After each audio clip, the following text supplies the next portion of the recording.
It's mostly just about the EXP. Oh, I think we are going to be witnessing TSA's micro skills so far. And now from Yeah, Luna. do you have to wonder? I actually don't mind the Grimstroke being the core and actually just taking the farm. I don't mind that whatsoever. I think Grimstroke, unlike the Spirit Breaker, does benefit from these cheap items, before they're completed. Just get that nice early mana boots, really helps with your wave clear, the harass. But we are going to see that smoke up again from Team Bald. And it's not like this is some cheeky, oh, hey, you're 4 versus 5. Though. No. It's not this every single game. And we are going to get the consistent smoke breaking here, which does net them a ward. It's pretty obvious, I guess, when you see the enemy scattering like that when your smoke breaks, that you know that there's a ward there. So they will be getting something. No block on the camp here, though. Sentry used for other purposes, and they can't really do the whole song and dance by going down there, but that does mean that their own ward on the mid lane is now the only one watching the rotations here. The other Deihra ward is very deep. Grimstroke just went out to get that, to make sure that he can intercept couriers, to make sure that he can pull waves here if necessary. That might be the best plan to survive this lane, honestly. That suddenly got very hard indeed.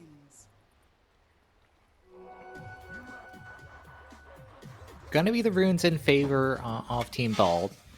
Unsurprising, since there are 2 heroes sitting bottom lane here for Luna that aren't going to be doing too much. This is cute, though, actually. One advantage that you have of one hero controlling, or one player controlling 2 heroes, is that your block is actually better. And, I mean, there's no block whatsoever from the side of Team Bald on the bottom lane, so it's going to be a very favorable position, relatively speaking, here.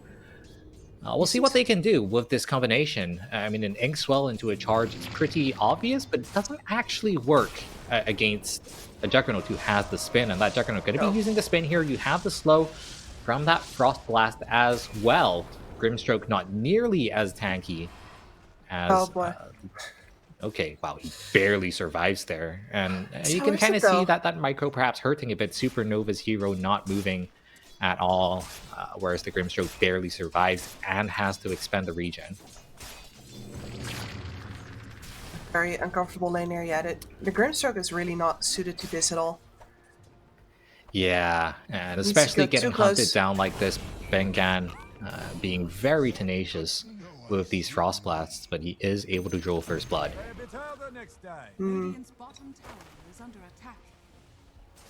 Well, the moves we're going to have to most likely come from the other lanes anyway.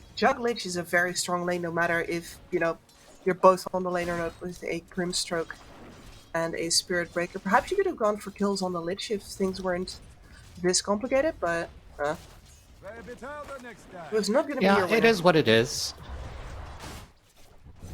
Now it's all about how Luna adapt to this. And this too is Dota, and it sucks, but if you can't deal with stuff like this, you're going to lose more qualifiers to it, because tech issues happen, personal issues happen, and you're just going to have to win through that. Some teams got lucky, some teams got unlucky. You got unlucky, what are you going to do about it? You do have to wonder what's going to happen when Team Bald actually win a laning phase, and in Game 1 and Game 2, definitely did not go well for them. And in the end, it did cost a lot of net worth. Whether that net worth actually translates into a win is a different story, but as it stands, Luna have been dominating throughout the mid game. They have been able to control the map and really limit the farm that the cores on the side of Team Bald Reborn were getting. And this time with the Spirit Breaker having the worst game, that threat is not going to be nearly as pronounced. You're going to have a godlike game on any of the other cores, but so far they are losing their lanes as well, and not just a little bit. This is looking painful. Definitely not great. Well, they do get the kill, though, with the micro onto Bengan, and even the double tip coming out. That's pretty big. That's actually pretty significant. Literally a 1 versus 2, actually. Those are the kills that you need to get in order to keep this lane going. The Lich is a vulnerable party here, and you can totally get him. Because we're talking about the farm being useful on the Grimstroke. We're talking about the levels being useful on the Spirit Breaker. Kills like that, we'll see if they matter in the end. I mean, Gorgc is definitely going to have a good lane, but as long as Luna Gaming are able to keep up, they still have a chance, I would say, going into the mid game. And we actually have a reconnection. Oh, bless. Got some levels. Buys boots. It's not all bad, but man, he's not going to be happy at what he comes into here, because right now, both his carry as well as mid laner are getting doubled up in last hits. More than doubled up in last hits by their respective laning opponents. And he himself has, well, 3 last hits now. Yeah, I didn't actually expect the mid lane to go so well for Xcalibur. I mean, it's unsurprising that he's winning, but winning by this amount? Because no matter what, the Pango, with both his spells available, you've got decent wave clear. You should be able to find last hits, but just getting zoned away by the effectively 2 heroes of Xcalibur. Yeah, you don't actually deal enough damage early on enough to actually clear those waves off. So it's mostly about securing the last hits. And then next to that, the shield crash. There's just too much damage coming into you for the shield crash to actually help you out all that much, because you're basically up against 2 heroes in this lane. And normally it's enough to be able to trade as a melee with otherwise unimpressive stats, but versus both, yeah, he needs to play so careful here. Yeah, and I guess the bear doesn't actually count as a hero for the purposes of giving you that bonus damage reduction. No. SuperNova, he is going to get gone on. It's that pretty straightforward combination of the spin and the shield, so he's forced to TP out, but as the Spirit Breaker, it's not the end of the world. He's going to be charging right back in. Definitely better than dying off in a situation like this. Does mean that TSA gets a little more EXP, which is honestly not terrible either. The big cost, effectively, is that Gorgc is going to get very far ahead, and we'll see if this alters his build. So far, he's been going for the Maelstrom as his first item, and definitely has been going for more damage-heavy builds, which did pay off quite handedly in Game 1, able to fight against a Troll Warlord who was a full item ahead of him. Oh, TSA. This will not end well, my friend. Yeah, unlike his friend the Spirit Breaker, wasn't able to TP out of that one. At least the SB's got his Soul Ring now. Now all he really needs are the levels going into the Shadow Blade next, so no Aghanim's rush here. He knows he's going to need to actually contribute and do things even if they would have wanted to play him more greedily, that window has definitely gone with how this game has started. We do hit level 6 on the Pangolier, which is a pretty big point. Not too sure if we want to rotate the Pango out or perhaps rotate the Spirit Breaker in, but slowing down these greedy cores on the side of Team Bald Reborn really going to help you. The Pango is basically locked into his lane. If he leaves, his tower falls over immediately, which is not something they can afford at this point into the game. You really got to have the Grimstroke rotate in there, for example. SuperNova, his charge gets interrupted by the Sinister Gaze. That is going to be a dead Spirit Breaker, unfortunately. So his situation does not improve, whereas Gorgc absolutely does. But in the top lane, they're going for the enemy offlaner as well, rotating in TSA. ZipZaper, he is pretty tanky against the physical damage, and with just the right clicks, it does take some time. They will be able to kill him, and before he hits level 6 as well. So both safe laners now, they're doing okay. Oh, these roots on the mid lane. And the rotation in from the Lich, doing so much work here on Bengan. I mean, he is involved in 4 kills, so every single kill that his team has, he has been a part of, and it's really showing. Lich on all 4 kills. What's happening? High energy. Definitely don't think of the Lich as a normal rotator, but you know, his spells, not great by themselves, but if you have a juicy target to put that shield on, like the bear, like the Juggernaut, you can do a lot. And the change of the gaze a couple of years back, I think, really mattered for the utility of that hero as well. And now we're looking at a scenario where most of the damage that Team Luna is going to be dealing is physical. They have a max level Frost Shield over on that Lich pretty soon. on the side of Team Bald. And in order to come back into a game like this, you gotta find pickoffs. How are you gonna do that when all that needs to happen is just a Lich to show up? SuperNova TP down bottom. Going to be struggling. trying to fight this, but no, the TP gets cancelled. They realize that they cannot lock down SuperNova. And his charges in, his charges out, the TPs, they've been kind of hit and miss. He's about to hit level 6, however, which is obviously a pretty big point. But I don't know if he can do too much just by himself. No, he hits 6, and then who exactly are you going to gank? It's basically probably just this Lich, actually. I think that is the guy you can kill. Everybody else is either very tanky or has a bunch of options to defend themselves with. Well, we're going to see the first roll of the game into the Roshan pit, but in and out, Pablo jukes him away. He's not finding anything with this first Rolling Thunder.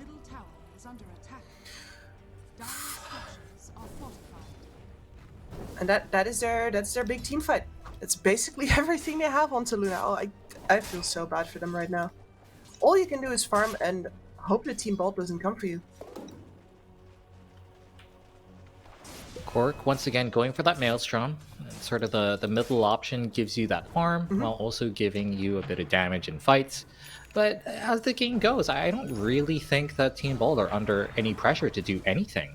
I feel like they can just sit in their lanes, match farm for farm, and just wait for the enemy to come to them because they know that they have the better late game with 2 cores. Absolutely, it is, but either way works, right? And that's really learning Maelstrom. Because if your heroes just stick into their lanes like this, all 3 of these on-winning lanes are going to push the opposing tower down as well. Bottom lane, SuperNova, once again, the charge gets interrupted. They're not even going to need the Omni Slash. Wow. Quick, clean, easy kill here, and they're going to be able to pressure the tower. Catapult coming in at the perfect time. So fight to stop. This should be a dead offlane tower. Pablo falls with the rotation in from the Grimstroke. At the very least, they get 1 kill there, but even so, this Pango is still struggling to hold his mid lane as well. That tower is going to fall. Yeah, and losing 2 towers in one go is definitely going to hurt. That's going to be the ancient side, the triangle, more exposed. And Completely. you're talking about how hard it is for Luna to try and do something. If their farming is also disrupted, it's going to get even harder. Xcalibur just crossed 100 CS, no biggie. He's having an okay game. I'm setting up here in mid now. This needs to be a big soulbind. This needs to be a big Rolling Thunder. It is And up, but going for the bear alone is perhaps not worth it. You kind of want to get some actual hero kills, but they just don't find the opening.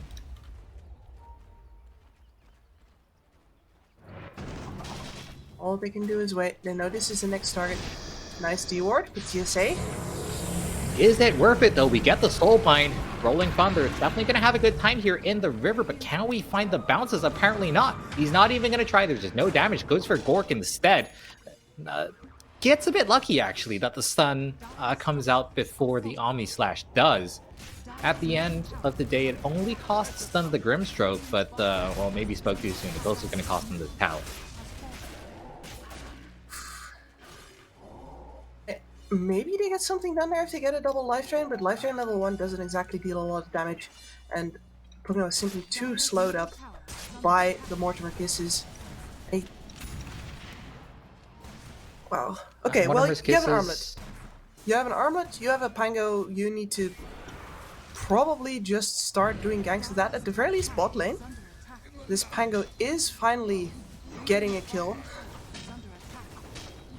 But trading towers, when you've already lost 2, I don't think is what Luna want, but perhaps just not having any choice.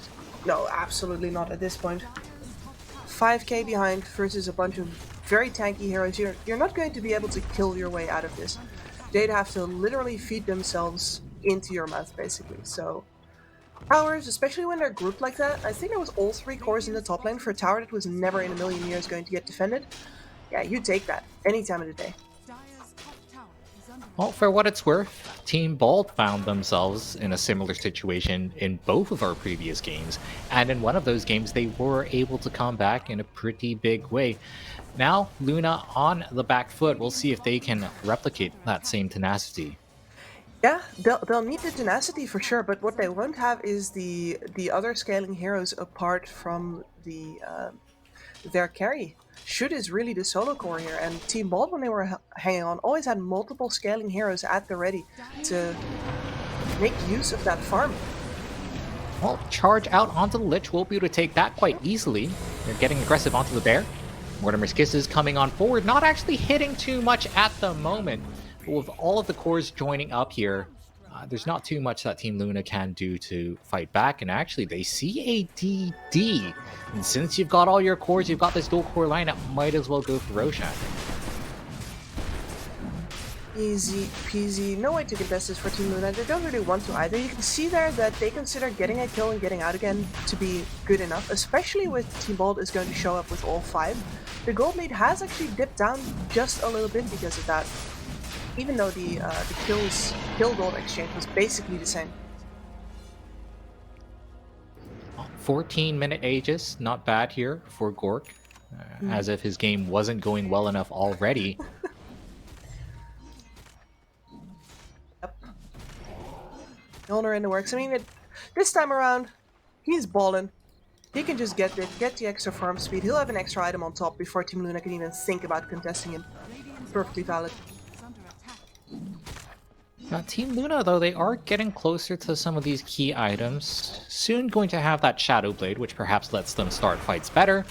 And we already saw the Diffusal Blade completed on the Pangolier. Yep. The pressure's coming.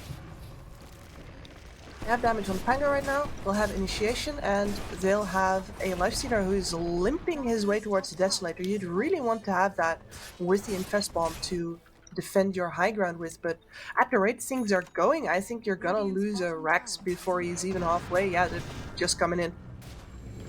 Not slowing down whatsoever. Deso on the bear. My goodness. So much Glyph can buy some time, but when you have that healing ward, it might not even matter. They just tank right through it and use their own Glyph. Oh, big charge. You do get a bit of damage coming out from the Grimstroke. The Rolling Thunder in. Finally, can we get some bounces? Speaking of bounces, Chain Frost comes on forward, dealing so much damage. We get even another bounce there. And the supports putting in the work with their ultimates. Mortimer's Kisses as well. My lord. Like, this bear, Deso, Basher, has exactly everything you want at this point in the game. You bash that Lifestealer once, he's dead. You hit the tower once, everybody else deals so much damage, and that's top rack, 16 minutes. I can't believe I said that this game might be very short and then did this.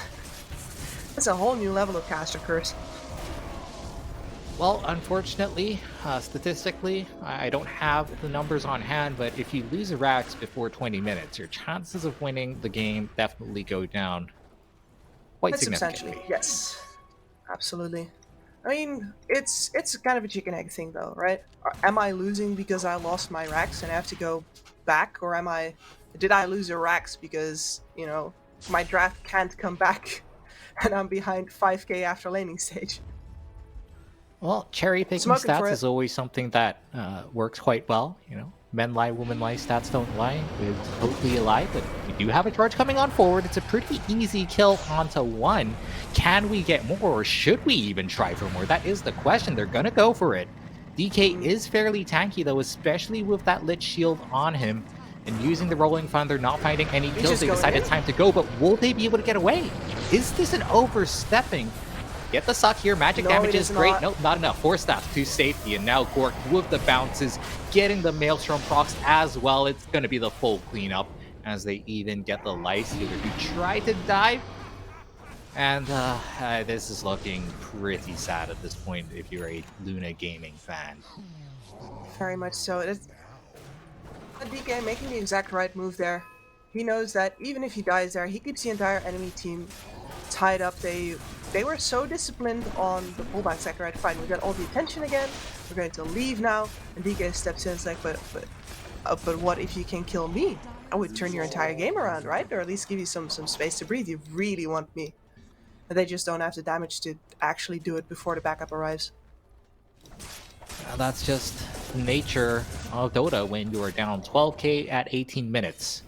And sort of the standard high water mark that we use is if you're down 1k per minute, then the game is really slipping away from you, and we're pretty close to that point.